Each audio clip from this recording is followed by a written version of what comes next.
Welcome to my lecture. The theme of today's lecture is research methods.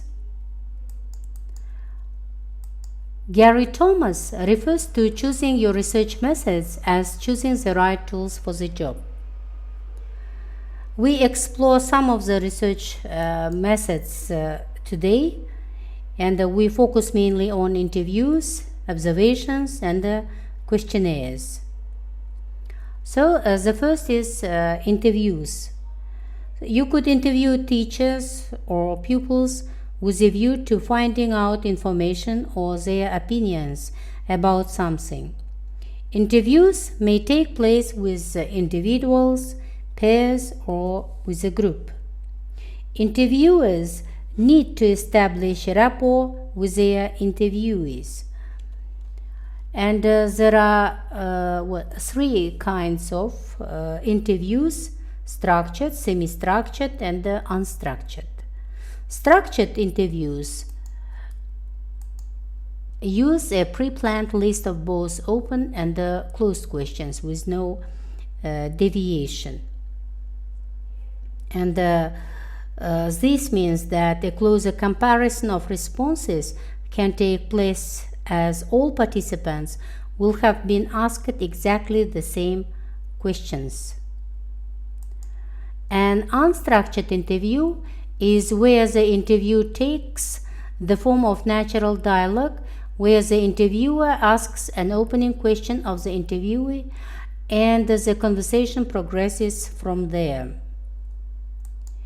A semi-structured interview is a middle position where you plan some of the questions but also have the freedom to ask follow-up questions and probe responses further. A semi-structured interview may reveal things that you hadn't planned to uncover but are significant. There are variations on asking a series of questions that can be particularly helpful for teacher researchers who are interested in learning and teaching. They are task-based interviews with pupils involve asking them to work on a task and talking to you about what they are doing and the thinking. These can give real insight into pupils' understanding. Stimulated recall interviews involve using something like pupils' work or a short video clip from a lesson to stimulate pupils to recall and talk about what they were thinking. And the next technique is diaries or journals. A research diary can be a useful tool in evaluating the impact of a research project. You may keep a diary yourself, or you might ask your participants to keep a diary. And you can steer participants to comment on particular things and leave it more open. And you can ask participants to report on their experience at particular intervals. Next is observations. Observations are a valuable tool in social science. Observing the implementation of change contributes to a richer picture than a simple before and after, and offers teacher researchers the opportunity to consider the experience of participants and the variations in their data.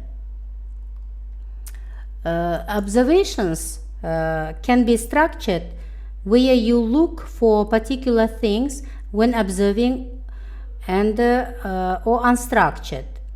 A structured observation could involve you looking for the thing you are interested in at regular time intervals, or counting the frequency of the thing occurring. Unstructured observations are more open and they may be valuable for developing a picture of what happens when a change to practice is implemented. And next, questionnaires. Questionnaires are a versatile tool and they can be used to collect factual information as well as to ask about attitudes, confidence, etc. They are a useful tool for collecting information from a large number of people.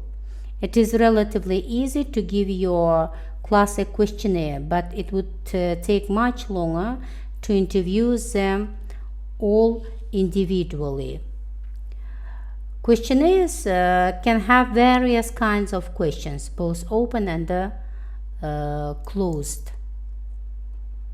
And here, invite participants to rate their level of agreement with something and often use terms such as from strongly agree to strongly disagree, or for younger children, a very smiley face to a very sad face.